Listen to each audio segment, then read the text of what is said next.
What's raging, gamers? Welcome to Rage Quit Video Game Talk Show. How you doing, HenricK the Wreck? You know me, Chris. As always, I'm doing fantastic. And guess what day it is today? What's today? It is the 35th anniversary of the Game Boy being released in the US. I got so many great memories with this Pocket Pal, man. I mean, I feel like this was like, for a lot of us, the first time just even touching Pokemon, and exploring that world. What was one of your go-to games back then, HenricK? Well, definitely Pokemon is up there. That's probably the one I spent the most amount of time on the Game Boy. But I did also like Metroid, specifically Metroid 2, their underdog of the series. I'd say if anyone has not played that game, maybe don't play the original one if you want to have a very jarring experience. Yeah. But there is a remake. You can go play the remake. Yeah, I don't think Gen Alpha could. I don't think Gen Alpha has the attention span to be able to go through the trial and error. Just playing Super Mario Bros, for example. I mean, that was just so time consuming. But man, when you held it down, you knew that you were that gaming master after all. Exactly. But man, we always like to start off the show with the bang and show you guys a lot of viral content that is circulating all across the globe. And man, HenricK, this has got to be one of the more crazier stories because gamers, check this out. A caller on the Ramsey show is going viral after revealing he's $50,000 in credit card debt from gifting Twitch subscriptions, proving that generosity could be really expensive if you don't have financial literacy. You're just sitting there watching Twitch and you're just gifting thousands of dollars away to people? Yes. I got so into the hype. You drop that $500, 100 subs, everybody goes crazy, and they hype you up, and I got so into it. I don't know, it just kept happening. I just kept doing it, and I wasn't keeping track. I wasn't paying attention. As soon as one credit card max, go straight to another one. Over what course of time? How long did it take you to acquire this debt? It was over a year.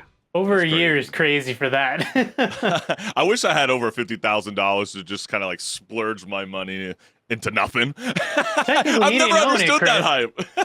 Technically, he doesn't actually have that money. True. Fair point. But I mean, let's go into the comments because some of them were quite feisty. I've seen people doing that on Twitch, donating like $1,000 all at once. I just figured they're rich. I never thought it might be an addiction problem. Yeah, I mean, I understand, some people like in this really in-depth interview, the guy explained that he was in the military and obviously he wasn't in front of his video game console, but he wanted that kind of like that sense of escape and found Twitch to be kind of that place to go to be able to watch some of his favorite streamers.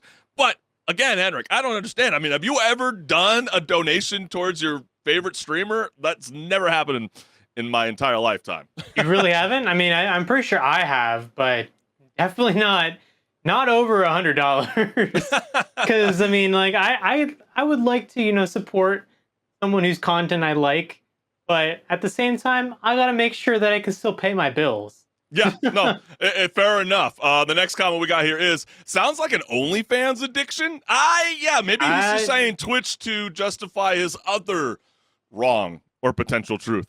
You know what? You're not wrong. Maybe some of the people he donated, maybe they have another link in their channel that they're linking to. Well, I guess OnlyFans, you get a little bit more of a sense of pleasure. Like, where's the pleasure when it comes to giving away free money? Or not free money. I keep saying that. It's just, yeah, you get the point. And again, This guy says this boy spent $50,000 to have kids shout him out. Yeah, definitely feels very problematic. And I know what was also could be kind of problematic is, I'm a single guy, still looking for that significant other. But, as you're in a relationship, I'm sure HenricK the Wreck knows all about this. Maybe you don't realize, HenricK, sometimes you're being spied on by your girlfriend. And maybe they're recording you without you knowing. But sometimes when you're gaming, you forget who else is in the room, right? So one gamer's girlfriend was stunned to see him completely absorbed in his game, proving that not even a relationship can break his focus. So, wow, I love this.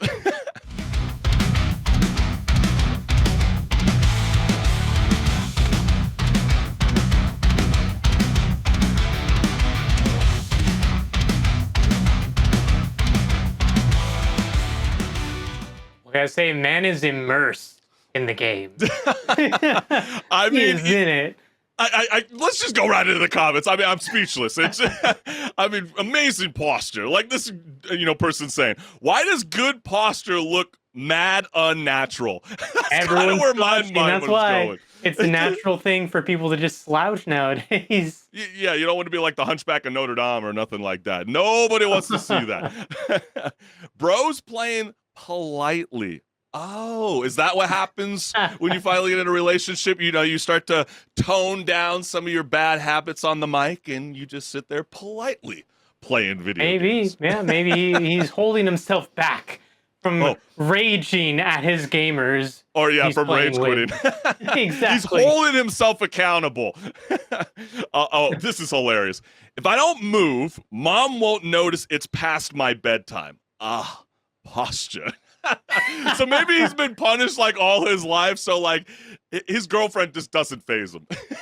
Yeah. I mean, it's definitely possible. I was one of the guys who, growing up, I would sometimes be up playing on my Game Boy, not supposed to be, and then one of my parents comes in the room and is like, "What are you doing?" And I just immediately like toss it to the side. I need to be asleep. Well, think about, we were just saying, it's been 35 years ago to this day that, the Game Boy came out. I believe all of us have like laid down on our stomach and played awkwardly in that position. I can't do that anymore. That's not a thing. It's kind of like you were joking about, in previous episodes about the guy with the silver tape, for the Counter-Strike LAN party, laying down, kind of looking like Superman. Like, how's that even possible? Well, the beauty about, or the non-beauty of AI-generated images is people get to kind of have some fun with these amazing tools online. And I know there's been this video that's been circulating across the web of gamers playing popular titles, but these are AI-generated images, revealing that we all apparently look like intense, sleep-deprived superheroes in the middle of an epic quest. So have yourself a laugh.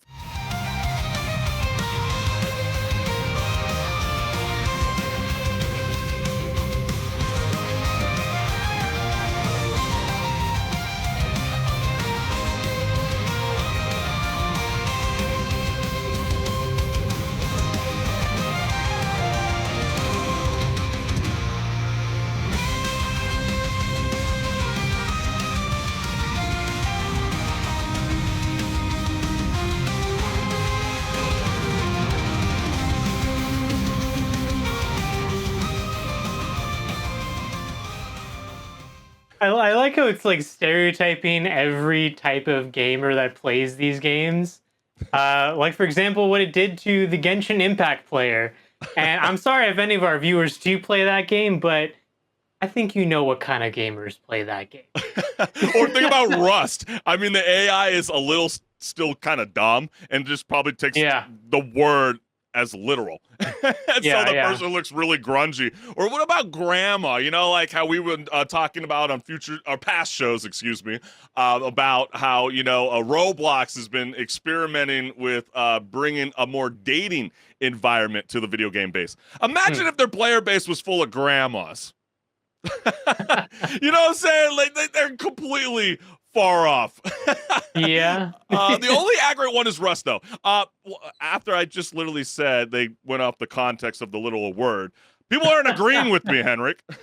I guess so. Is that what you look like when you're gaming in your room? Please tell me that's not the case. I actually look a little more like the guy from the last clip, if I'm going to be real. I try to make sure my posture is correct. Because you know what? We're getting up there in age, Chris. We got to make sure that our back is taken care of, all right? See, I'm not worried about none of that. None of that. Nothing. Glad 2K wasn't up there. I just know we would have had a problem. Yeah, what would have happened if that was the case? I have no idea.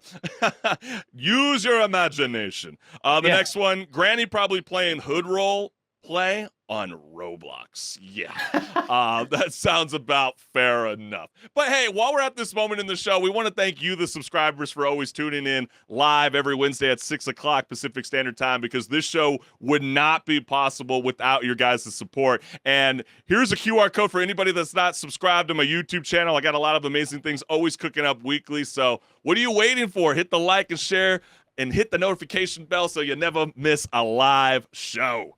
Yeah, and go ahead and hit that QR code as well. You go to my YouTube channel where you'll see when we go live from my YouTube channel. So that's right. Go and check that out as well.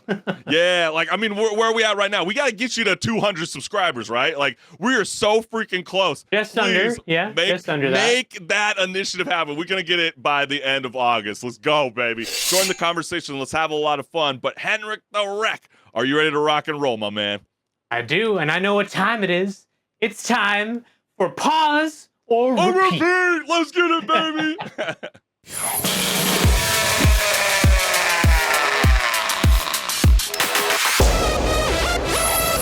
Hey everyone, this is Pause or Repeat. Here we figure out whether a game is really worth your time and money. Today's game is EA Sports College Football 25.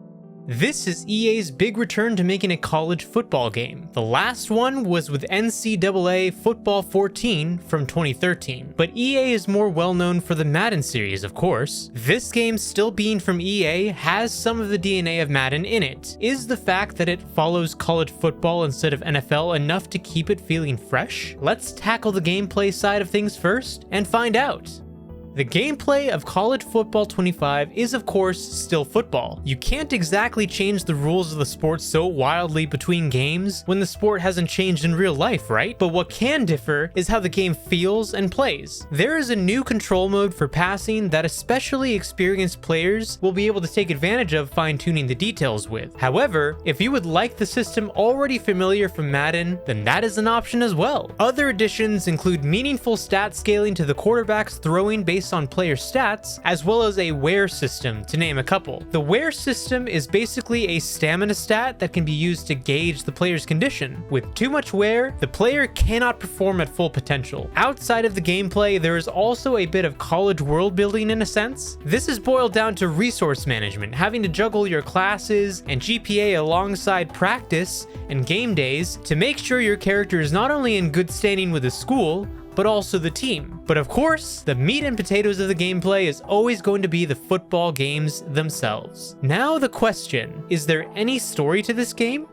There isn't a traditional story with characters, but there is a quote road to glory mode, and it delivers the game with some RPG-like elements thrown in. But now the question still stands. Pause or repeat?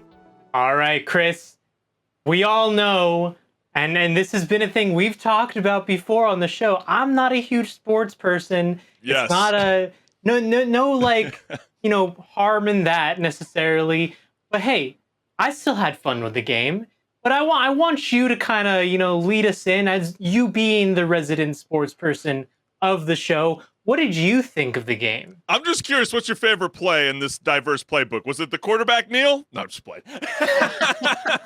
No, I mean, the quarterback kneel where you just count down the time? Yeah. You just let the time progress down because I had to torture you to play a sports game. No. You know what? I will say that is a nice addition that you can do that, because I can just imagine, an online play that being used for some bad manners, towards your enemy. You can definitely, speed up the clock and all that kind of fun jazz. But man, dude, the hype for EA College Football 25 is very real. I mean, we were talking about it previously. Over 2 million gamers gladly paid an extra $30 just to play the game 3 days early, because apparently impatience is worth $100. I mean, that's incredible. I mean, I thought we weren't $30 more to play it early. Yeah, but then I guess there is some benefits to it, HenricK, because the more I think about it, I'm single, right? But I know there's guys and ladies out there, you have a significant other, right? So they might not be entirely thrilled that you spent the extra $30 to play your game early, but hey, view it like this. At least you're saving money by staying in all weekend, right? There's nothing like romance on a budget. That's all I can say. $30, that's not too shabby. Your girlfriend is going to want to get some ice cream even after the dinner date and a movie date, anything of that kind of nature. But with going back to the gameplay, man, after a decade-long break, thanks to, the legal drama and the NCAA rules, EA College Football is back. And, I think it's really cool. You're getting players now that are receiving digital fame, even getting paid $600 each, which is kind of like its own story within its own self. But think about it. You have like the traditional NFL route that has over 32 teams. You get to play with up to 134 team football subdivisions. That, to me, that's one of the most amazing benefits about the game. I mean, how did you feel just experiencing, just the college atmospheres within each stadium? Yeah, it was interesting. I mean, I even when I went to college, wasn't really a big person in terms of like going to go watch a football game, but this game does, give you the same kind of experience, even down to like the camera shake. Yeah, from the crowd in the stadium, kind of or making the drum rolls, shake. from the band, the whole, the marching band, the production of it. Like from the cheerleaders to the mascots, to the teams running out and everyone's cheering. Everything is like the details are all there, and I appreciate that because it does try to lend itself to reality in that sense. And I mean, I have been to football games, but not really that many. And I can say from what I have been to, it's pretty accurate. Yeah, I mean, there's a lot of gamers out there that have been kind of saying, ever since, leaving that college environment, it really is kind of cool to go back to maybe Oregon State or UCLA, USC, whatever, and be able to kind of witness that like kind of same game day approach. I think that is like a really, really cool aesthetic with the game. I did mention the drum roll. Was anybody else like really disappointed with the music in EA College Football 25? They kept hyping this thing up as if it was going to have this like blockbuster roster, and it just... on a level, it got kind of tad of annoying. I mean, I'm a drummer myself, but hearing like like after a while, that just drives you bananas. Maybe they need to focus on that a little bit more on the next game. Maybe just a little bit more. But because I was kind of clowning this game a little bit before it came out because like you were talking about like even in your excellent video to hype up, pause or repeat, the whole wear and tear factor or just being able to kind of do the micromanaging inside EA College Football. I don't know about you, HenricK, but like to recruit the top talent in this game, you're going to have to kind of do things that might make most adults cringe. Like, unlike Madden, where you can just draft players and trade players, you have to dive deep into like a high schooler's social media profiles. You have to slide into DMs. You have to convince them to come and visit your campus. It's like online dating, but for football stars. Like, to me, it's weird. I get what they're going for. They're going for more of that, like, what the recruiters actually have to do in real life to actually get these players on certain teams, but maybe this isn't the game for that. Like if they didn't have that feature, I'm sure no one would complain. Yeah, it's go ahead. I think if they had gone even further into it and made it a little bit more fleshed out, maybe then it would have been better. So if they decide to keep that for next year, maybe they should do that. Maybe they should flesh it out a little bit more. Because you've already been seeing some of like the cringy, like weird NPC conversations that like people are having some fun with, and they end up repeating as well. Yeah, the game's not perfect, Yeah, it kind of takes away from the experience in a sense. It's like, yeah, you got your kind of like clickbait moment, or I guess, yeah, cool. There's no such thing as bad publicity, right?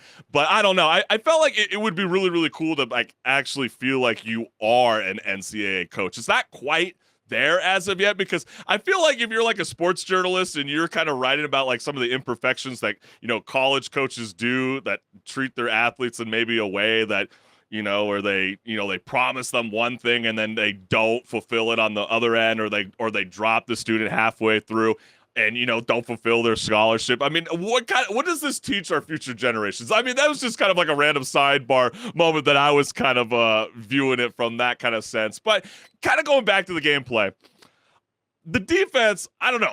Do I suck ass, HenricK? I mean, it doesn't matter whether I'm playing strong safety, cornerback, or linebacker. Playing defense is so freaking brutal. It's like trying to catch a greased pig. You know what? I can agree with you on that because... And maybe this is, just both of us are not good at the game. I mean, I don't I don't even really play these games in the first No, I place. love Madden. Like, I love playing defense. I suck at it too. Like, I'm a big Pittsburgh Steelers fan. I like playing as Ryan Fitzpatrick. You know, he's usually really freaking good. You know, if you're like kind of stalking your opponent online. But I just feel like they run right by you. And I don't know. I feel like the hit stick is like completely useless. Like, what's the point of adding that feature if the guy's like right next to you? You would think a basic hit would happen. That's a little bit of the bugginess that kind of needs to be fixed, but it did kind of take away from the experience that I was feeling. But, you know, you were also mentioning even in your video, the Road to Glory mode. Everybody's been really, really looking forward to, you know, this. But I kind of felt like, you know, there's some major flaws that kind of really grind my gears with this mode. I think one of the number one things is, and I've been seeing it online, and hopefully EA will make like a patch to kind of bypass through this, but like, why can't you just call the plays you want to call? Like, you know, sometimes, you know, you might want to choose in the, you know, in this mode, you know, Road to Glory that I want to be a quarterback, but they just keep handing the ball off. And so essentially you're just watching a computer playing this like cinematic experience while you're simulation. Yeah. Right. Yeah. That's not fun. And that's really not cool. And I know there's been like some ways where, you know, you can kind of like tweak it a little bit with like, you know, the play selection, but even that alone, I don't feel like is enough. I just felt like I was a spectator just cursing at my screen the entire time. How did you feel about that? No, I agree. And I think it really goes back to the fact that I don't think that a lot of the features in this game are the main focus of the game. And that being really probably one of them that they, in the next iteration, can improve on. Because I'm sure their bigger focus was making sure that like the online play, which is really going to be what keeps this game alive, is, you know, people playing with each other. I think that's really going to be the thing that they, when you look at this game, that they focused on. And I mean, yeah, it did feel a little like, okay, well, you put this mode in and it's not really fleshed out. It's not finished. It feels like. Yeah. That kind of sucks. Because I feel like they were at just least they put it in, and they can try to, you know, fix the little things here and there that they can, and maybe next year they'll do it better. Maybe it was different in your experience, but like it just kind of felt like they were just trying to add so much into one game because they were just so excited that there's such an 11-year drought. Like, I mean, yeah, it's really cool that you get to make your own stadiums, make your own team. Like, I even saw one guy going viral. He was like, I'm making the Tatooine Outlaws, you know, kind of you're referencing Star Wars. And, you know, there's like really cool things. And I know that they're trying to implement that into a more online experience, you know, moving forward with the game. So I think that's kind of promising. But, you know, in a sense, I'm going to say pause, HenricK. Like, this game just doesn't feel like, you know, because that's the problem. Like, it gets recycled year after year after year, like Madden. And even with, like, some of these headaches that I'm already having with just this rebranding, in a sense, you know, because originally it used to be called NCAA football, now EA College Football 25. I don't know. I think it's a pause, but if it definitely comes on sale during the Christmas time, I mean, what are you waiting for? I mean, yeah, jump on the game. It's still a whole lot of fun. It's just like, it's not quite there for me. What about you, HenricK? Yeah, I keep saying this, but really, I am not a sports game person, and so for me, it is a pause. But I definitely could see this being a game that if you're someone who has enjoyed the Madden games year over year, and you enjoy that experience of not really getting a different game every year, then this is going to be a game for you. It's just not a game for me. That's all. Yeah. But hey, the hype is still very real. Like, again, you know, 2 million gamers paid $30 extra just to be able to play the game 3 days earlier. So you cannot take that away from Electronic Arts. Yeah. But hey, you heard it from HenricK the Wreck and your boy Chris Collins. But man, we got a whole lot more things cooking up here on Rage Quit Video Game Talk Show. So HenricK, are you ready to rock and roll, my man? Absolutely. Let's rage a little bit. Let's rage a little bit. Come on now.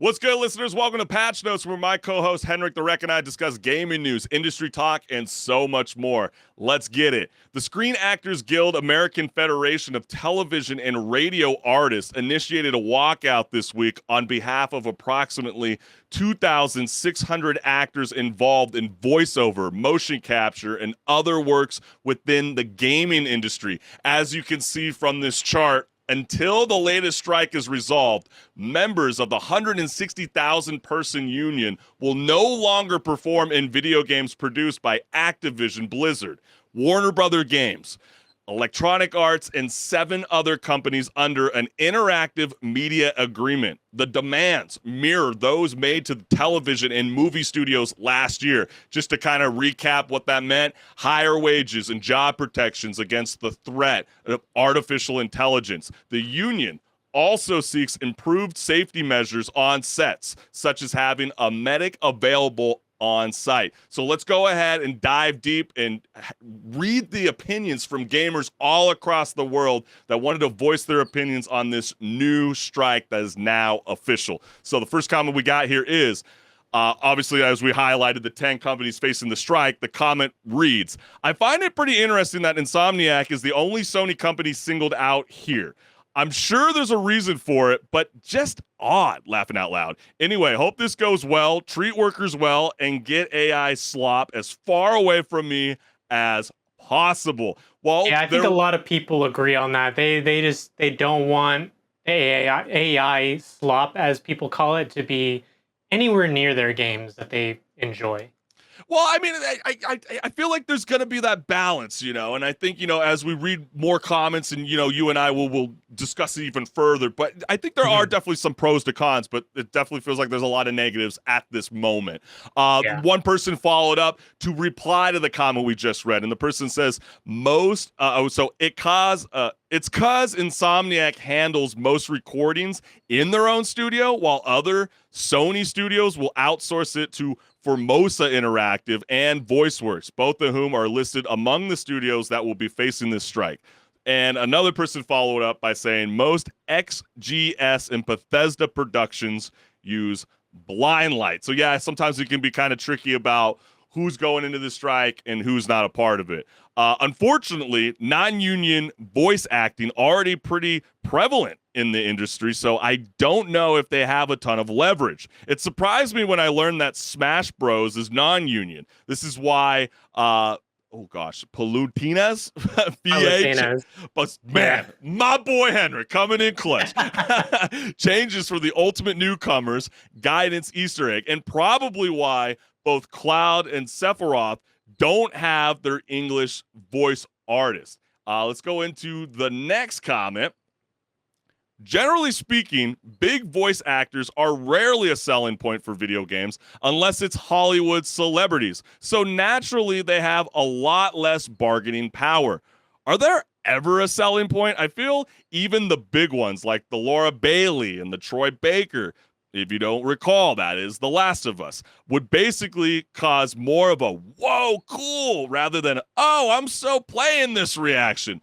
Voiceover artists in the West are just really lacking in any bargaining power that traditional actors or even voice artists in Asia tend to have. And let's go into this. It's interesting to say that too, because Troy Baker, if you go look up his IMDb, any of you guys watching, he's in so many things that you have probably not even known he's been in. He's in that Indiana Jones game that's coming out, for example. Literally looking like Harrison Ford. In a sense, kind of really nailing the voice too.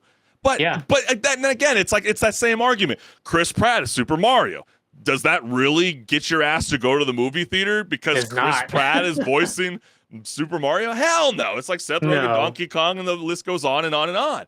But let's go into this comment. The biggest leverage SAG-AFTRA would probably have is with the studios that rely on a lot of motion capture from their actors. There's a lot of hard to replace talent in SAG-AFTRA if you need a game with both body and facial motion capture to go along with your normal voiceover artist recording. Yeah, that would be like the Cyberpunk 2077. You got Keanu Reeves, Giancarlo Esposito in Far Cry 6. Yeah, those kind of games would definitely feel the massive impact right away. And let's go into the last comment, which reads, I'm super pro-union and I believe in the things that these people are striking for. Having said that, I've never once purchased a game based on who was doing a voiceover for that game. To be entirely honest, I don't care who does the voices for the games I play. I guess what I'm saying is it's hard to be super supportive, like joining a boycott or something of this particular strike, even though I'm generally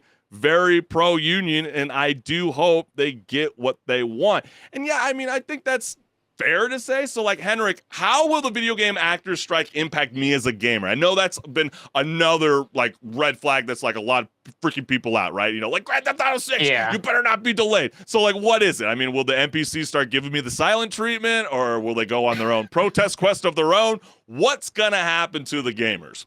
Well, GTA 6, don't worry, guys. It's safe.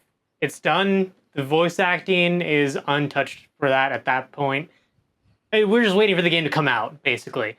But for other games, unless it's a smaller project, it's not really going to be something we see immediately. It's going to be something we see maybe next year, or maybe even the year after next year, so 2026. That those games are going to start to be delayed if the strike lasts for a long time, like the last one, especially, because last one, what was it, like about a half a year, about a half a year, 180 something days, yeah. So that is a huge wrench in any plans that a studio has to make a game happen, because yeah, you could think of it like, hey, voice actors, it could maybe be the last part you need for something. But when you have games, especially the ones that have like motion capture to go along with the voice acting, you have to do that at the same time. And that is a pretty important thing for some of these games, like you mentioned for a game like Cyberpunk. If it has that sort of storytelling, and all of a sudden you can't hire an actor to be your voice or your motion capture, well, now you can't do the story at all. You can't animate it even, because the animation is based off of the motion capture. Yeah, that's excellent points. Yeah, I'm with you. I mean, in the immediate sense, gamers, don't freak out. Like, nothing's gonna happen to you as of yet. But yeah, they're you know, as far as your day-to-day gaming going, nothing's really gonna change. But I think, you know, the thing to take into account that might happen is like maybe like the lack of storytelling, or just like the lack of just like real raw human emotion or connection to the gamer, because the consequences or whatever deal is struck, we really don't know what's going to happen as of yet. But like, think of it like this, you know, it's games, you know, that we might play in the future might be potentially have more AI performance. It's fewer of your favorite actors. I know, you know, Nicolas Cage talked about how he was really, really excited to finally immerse himself in this video game space, especially when he made his special appearance with Dead by Daylight, right? You know, you've had Samuel L. Jackson that's really, you know, said like, hey, listen, look, like I was already an established actor, but, you know, being a part of the Grand Theft Auto franchise, oh my, it went beyond just screaming mother effer at everybody, right? So like, to see that, you know, a place where a good majority of voiceover actors launch their careers tend to be with video games over cartoons or anime. Yeah, this is very disheartening. You know, Do you think there'll be more of like what happened with the finals, where like there's not even an actor in the studio recording? It's just 100% an AI doing the voice, and then like maybe some grunts and things like that done by someone? Well, I say, HenricK, why don't you go ahead and you show that image on air that we have? Because I think that's a very important segue that we should discuss.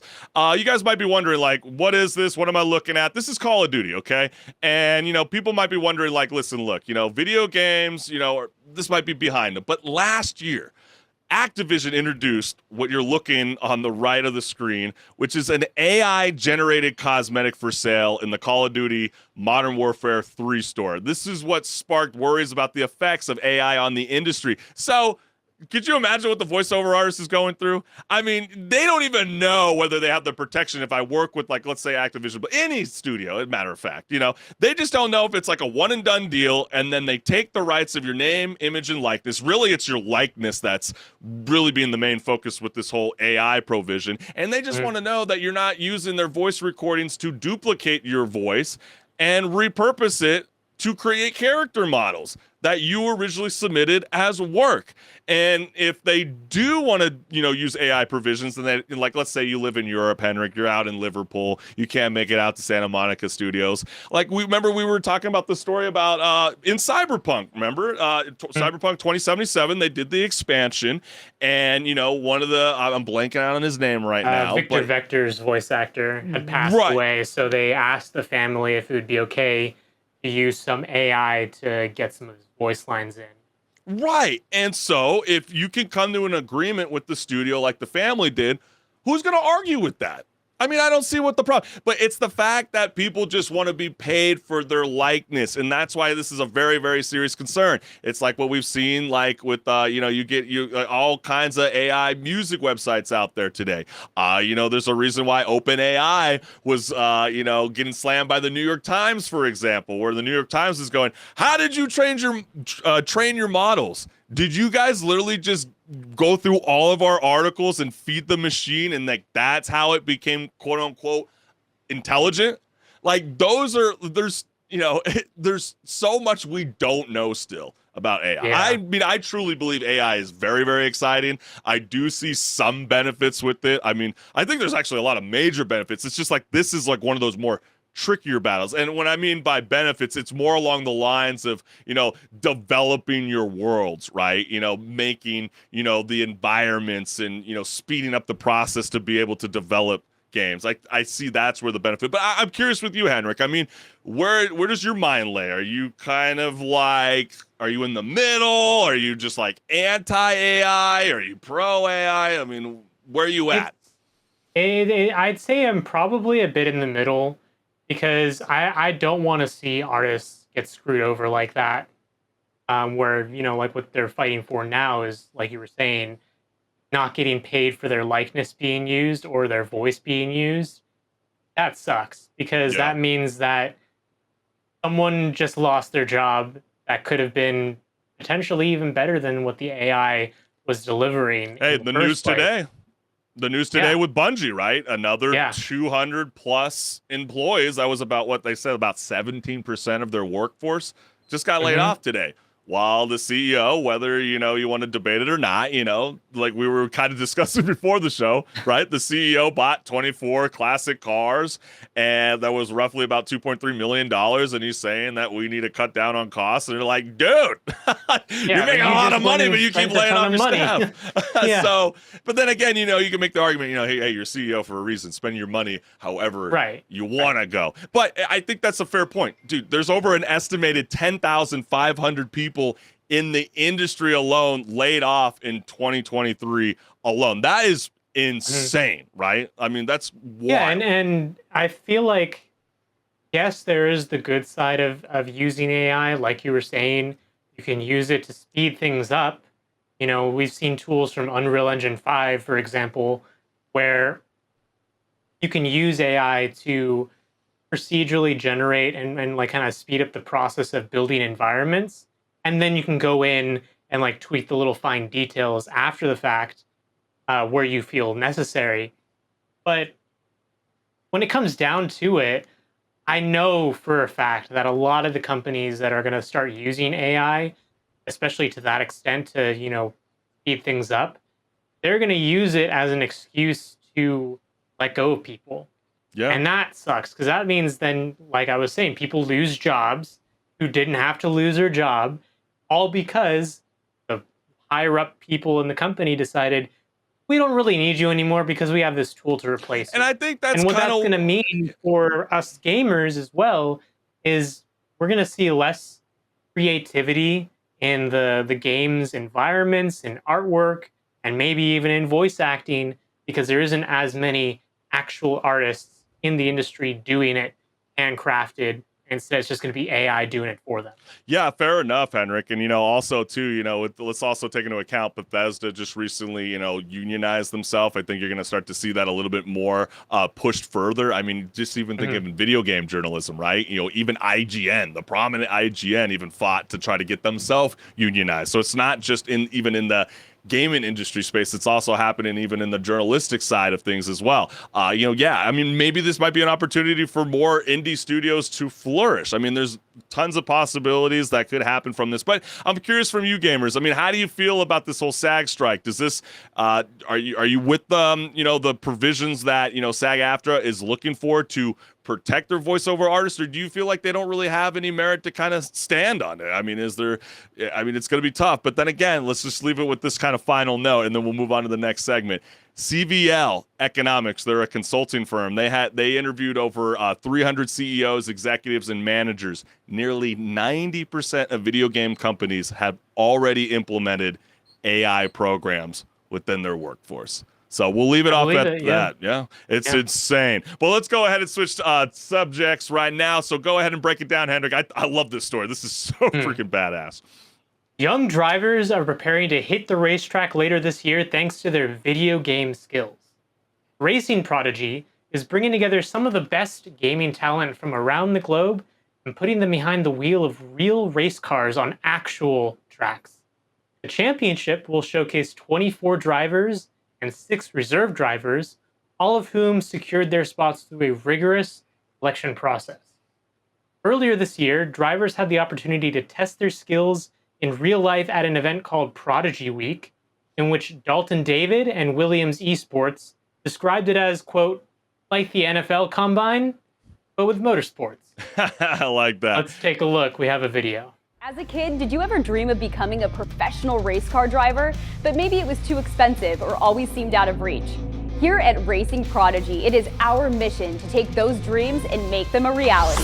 Prodigy Racing League is here to offer aspiring real-world race car drivers the opportunity to compete across multiple gaming platforms to earn titles and coveted Prodigy passes. These golden tickets in motorsports allow you access to trips that are fully paid for you to train, learn, and even compete at Prodigy Week, our real-world racing academy held at Atlanta Motorsports Park in November. This reminds me of that one movie that came out recently called Gran Turismo. It was all about based on a real story of a guy who became a professional racer by playing Gran Turismo in his home. And it's an amazing story, really, when you come down to it, because that means that the guy was good enough from playing games. So we got gamers reacting to the Racing Prodigy proposition with the following comments. Yeah, let's go into the comments right here. So the first one says, really looking forward to the event. See you all in London. Cannot wait. What an opportunity. See you in London for the draft. So that's really, really cool. Next comment we got here is, as you referenced, the movie brought to life, and even Racing Prodigy acknowledging that, saying our mission is to provide more opportunities and sustainable racing careers for a larger number of drivers using our PRL E2 Real pathway. Former GT Academy winner Nick McMillan is one of our advisors. That is fascinating. I think it's fantastic. I love it a lot. Next one we got here is only the start, and it's absolutely amazing already. Never would I ever thought I would be at this point here. Next one we have is great recap. The lines between real and virtual are blending even more. Well done to all drivers. The Radical is an excellent platform to start in as well. And let's go into this one right here. When will the esports season 2 start? Thank you for the question. This is a reply from Racing Prodigy. We are working on the Season 2 Esports Prodigy Racing League plan, and we'll spread the word as soon as we announce. Stay connected with us on our website and socials to find out first. And last is a purely incredible opportunity, and I'm honored to be a part of something so incredibly groundbreaking. Proud of all of you guys. It's an honor to take this leap forward with Outlaws and Racing Prodigy. Oh man, I feel like there is so much potential and amazing growth for this, HenricK. And will Racing Prodigy drivers, I think this is the main question that they're going to find out real quickly. Can they handle the G-forces of the real racing, or will they need to update their gaming chairs to include a built-in race car seat? Yeah, maybe. There are more and more VR tools being developed. So maybe a company out there needs to develop a tool, maybe like a vest or something that you wear that will apply G-force simulation onto your body while racing, so that they can translate that into real life, even as another factor on top of everything. Because, it is a thing. When you're driving in your chair at home, compared to driving an actual car, it's going to feel a lot different, even if the controls are the same. Oh, yeah, so true, man. And I know 50 drivers traveled to Atlanta Motorsports Park to test their physical fitness and mental strength. You know, they definitely had to undergo what they said was media training, which I thought that was kind of interesting. They got to hit the go-kart tracks and a whole lot more. And so they were also test on an on-track ability with, they were using the vehicle, what was known as a Radical SR1. So that is really, really cool. And I think, you know, what they were also saying too, a part of this Racing Prodigy draft is 6 teams were tasked with choosing 4 drivers for their roster. I think that's very, very cool. And who would have thought? Because, you know, again, you know, I don't know about you, HenricK. I've always viewed, you know, race car driving as whether it's NASCAR or F1 racing. It always feels like it's kind of like a rich man sport. In a sense, I feel like this opens up the door for a lot of people to get into this world that really wasn't accessible for everybody unless you had parental ties to racing. Oh, yeah, and it really is. When you look at a lot of the drivers, yeah, a lot of them are still also, you know, people who have been selected that are good at driving. But then you do see some drivers where it's like, okay, you bought your way into this position because you had the money, you know, paid for everything to make it possible. So now you have the chance to drive it as well. They don't let that happen all the time because, you know, they do want to have drivers that are competent on the team. But it's also like sim racing. It is the thing. It's a lot of money, you know. But yeah, right, exactly. That's where I was going to get at. Like sim racing, it's in comparison, it's so much cheaper, you know. Yeah, it's so expensive for you know, comparing. You know, absolutely. You just buy like a keyboard and mouse. Compare that to a whole racing sim. The racing it's like sim's sending your kid to ASO soccer compared to ice hockey. You know, yeah, exactly. One is a little bit more of an expensive sport to explore. But I find this to be such an amazing thing. I think it's such a great idea. Prodigy Racing is doing on their end, and the Prodigy 3 Championship will begin at Atlanta Motorsports Park on October 22nd and 23rd. So if you want to be a part of that event, obviously you know what to do. Reach over to the Racing Prodigy website and learn more about the championship and how you could get involved. Man, very, very, very cool story. But I don't know. I don't think I want to be behind the wheel. I drive like a granny after all.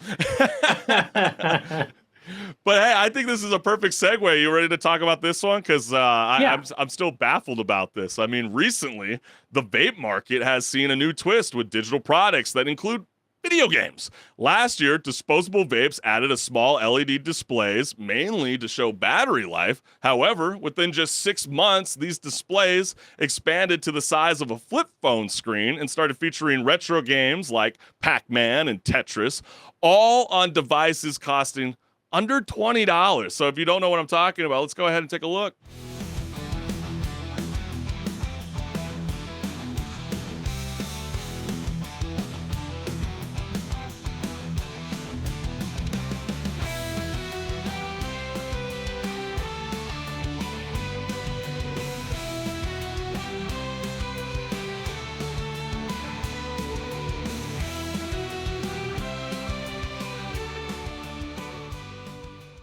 That's wild. That is wild. Not even exists in the first place. Oh man, like, so true. I don't know. I don't vape, but I don't know if I'd want that in the first place. Well, yeah, I mean, it's just insane. You know, the rapid advancement of vapes to include interactive displays coupled with their potential appeal to young people is raising concerns about nicotine addiction among gamers. So obviously, we got comments around the world reacting to these new vape products. And the first one we got here is, now imagine one of these with Wi-Fi and all the games are real cash gambling apps. You load it up by tapping your credit card. Yeah? Yeah, let's not give any more something ideas. They could go to. Don't give them ideas. We do not target our products towards children. Big vapist. Yeah, like big pharmacy, right? Yeah, exactly. The nicotine warning about it being addictive juxtaposed to this is just the chef kiss. Yes. 2 addictions in one. Buy one, get one free. Yes. There you oh, go. wow. What a time to be Exactly. alive. I mean, look, this is terrible, but can it run Doom? I'm sure it can. Don't give them any more ideas. To be fair, this isn't what kids want. This is what aging executives think kids want. They can play games on their phone. They don't need your cancer Game Boy. Yeah, you know, like I feel like this is very weird too. I don't smoke vapes either, but like, are we sure those new vape screens aren't just a clever way to distract teens from realizing they're actually addicted to nicotine instead of just trying to beat their high score in Pac-Man? Yeah, no, it definitely is another factor to consider. You know, hey, you can have this vape, but don't think about the fact that you're vaping. Just play the game, man. Just do that. Yeah. Can we also talk about how wasteful that is to have it on a disposable one? Oh, man. And we thought that it was wasteful that we had to buy a new phone every year sometimes. Yeah, they definitely feel like aging executives because, like, weren't people even bitching about, like, you're like, oh, wow, you know, Resident Evil 4, you know, it's really cool that it's on the new iPhone, but, like, do we really want to play that game on that small little screen? Well, shoot, you're playing on Not less really. than a 2-inch screen of Pac-Man, Tetris, and Jetfire that you can easily just download from your phone. Like, Yeah, you gotta, or emulate. yeah, exactly. So it's like, I just find it really, really wild. And even like you can see with the statistic down below in the lower third, the California Department of Public Health surveyed more than 31,000 high school students last year for the California Youth Tobacco Survey and found that 21.6% of them reported trying a tobacco product and 7.3% currently used tobacco. I mean, just that alone, I mean, could you imagine just pairing up video games with vapes? Yes, you could easily see that being a problem. I mean, yeah, I'm always advocating to play video games. I just don't see this as being the way to go. No, go just play games on your phone if you really want to, or, you know, I don't know, play the game on the computer or a console. This is not the way. No, this is not the way. This is not the way. But then again, we want to ask you, the gamers. I mean, is this something? Are you a vape smoker? I mean, would you buy this? I mean, are we seeing something that we're not seeing? Let us know what's good. But hey, HenricK, I think it's that time. Let's get back into it. Break it down, baby. Yeah, we're back at it again with another Reddit debate. Yeah, and today, that's right. the question is, gamers online shared their thoughts about the following. What's one video game character that you are mad that you didn't get to kill? Gamers shared their thoughts on the debate with the following comments. And Yeah, I know there's- we got a lot because, hey, who doesn't want to kill some of the guys in these games that they don't actually let you to kill, right? Yeah, like why be so violent after all, right? Now, sometimes certain people need to, you know, axe revenge. Let's go into this first comment we got here is Dexter Deshawn in Cyberpunk. Dude put a bullet in her head. We should have been the one to put a bullet in his. Takamura stole our kill. At least He he did. could go He took back it from and us. desecrate his fat corpse. Yeah, I do remember, you know, playing the Cyberpunk game. I'm like, but I mean, that's just what showcases the day why, you know, these voiceover artists need to have higher wages and protections from AI, because that was just such an excellent performance Yes. by this voiceover artist that to make you hate him that much. Yep. Delphine in Skyrim, I'd really like her to understand in the brief moments before she's decapitated how little the Dragonborn needs the blades. You know, fair enough. Yeah. My answer is usually the same when answering these. Lucinian Farfax from Fable 2. F you, Reaver, for stealing my vengeance. Throwback right there. I like that. Yeah. Next one we got here is F. Ted Faro. Spoilers. I mean, at the end, he got an end that was way worse than a death as. So, I mean, kind of okay, right? We won't spoil it any further, but yes, you know, that person is absolutely correct. Horizon Forbidden West, excellent series. Next one we have here is Makarov in Call of Duty Modern Warfare 2 and 3. Makarov kills Soap and then runs off and you regain control of your character, but a train speeds by while he escapes through a door. I know Joke thought you had to follow him and chase him down, but No, you immediately give up and have to go cut the red wire to disarm the bomb because for some reason Price can't just yell or talk on the comms to cut the red wire and go after the terrorist who is trying to start World War III. I also want to extend this to Perseus from Cold War, who's on the right side of the screen, who you spend the entire story chasing and you never mechanically see him. Then he dies from cancer off screen. Yeah, sometimes, they want to switch it up on you gamers, predictability. Yeah. Michael's entire family in GTA 5. I wanted to kill the therapist, but found out later that Michael does kill him. I mean, such a funny series. I mean, there is a point where, they do get kidnapped and you can choose to whether to save his family or not. So, there's a bit of that as well. But HenricK, is there one video game character that you're still fuming over that you're not being able to defeat, or is there you're just mad that you didn't get to let all your anger out on this certain character that just gave you just such a dramatic exit from a video game? After thinking on this, I have to say, you ever play Titanfall 2? And in Titanfall 2, you go around, you're defeating these mercenaries, all led by one guy named Cuban Blisk. Well, at the very end of the game, spoiler alert for if anyone hasn't played the game, you don't get to kill Blisk.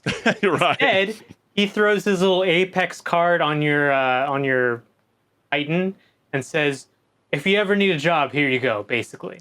And then they never, did another Titanfall game because they did Apex Legends, and that instead is now the universe that they want to keep it in, is the Apex Legends universe, not the Titanfall universe. Right. Oh, it was the send off that we really didn't even know what was happening in that moment. Yeah, exactly. Right? Oh, what about the chickens in Zelda? Right? Everybody always has beef with the chickens. I know we've referenced that before in previous Reddit debates, but man, I'm just telling you, you go to try to take out one, he never dies, and then what does he do? He calls on all his friends, and then you die. Or even worse than that, you're trying to break open a pot or a crate or something, or cut some grass. And then out of the corner of your camera comes one of those chickens. You hit it, and now it's mad at you, and it's called your friends, and you die. Yes, exactly. or how about Abby from The Last of Us Part 2? I know that really kind of ruffles some feathers. I mean, I love playing the game. I think the gameplay is excellent. But yeah, the first playthrough, you get to the end, and try not to spoil too much. But all you have to know is you have such a deep connection for Joel and Ellie that you would have thought, Ellie would have handled it a bit differently with Abby. Especially having gone to such length to follow Abby at the end. Yeah, why'd you just let that happen? Just walk away and, kind of put it as we'll maybe come back to this in another Well, maybe because she wanted to shoot a round of 18 holes in golf. Maybe that was the case. Who knows, right? But hey, we want to know from you guys, is there any kind of video game character out there that you wish that you could have had revenge on but never had the opportunity in a video game? Let us know what's good. But again, we want to thank everybody that tunes in live every Wednesday night at 6 o'clock Pacific Standard Time, because without your support, gamers, this show would not be possible. And I want to give this time to anybody to scan the QR code so you can subscribe to my YouTube channel, hit the notification bell so you never miss a live show. Yeah, and go ahead and scan that QR code down there as well. You'll go to my YouTube channel and go ahead and like, comment, subscribe, hit that bell icon. That way you can know when we go live from my channel as well. And you'll know when I go live, because I do go live separately from here and also play some games, hang out, maybe find something new to play. Yeah, absolutely. HenricK, you got a lot of amazing things cooking up, man. And yeah, you know the drill, fam. Come on now. But again, thank you for joining us. And we will see you guys next Wednesday night at 6 o'clock Pacific Standard Time. Peace. See ya.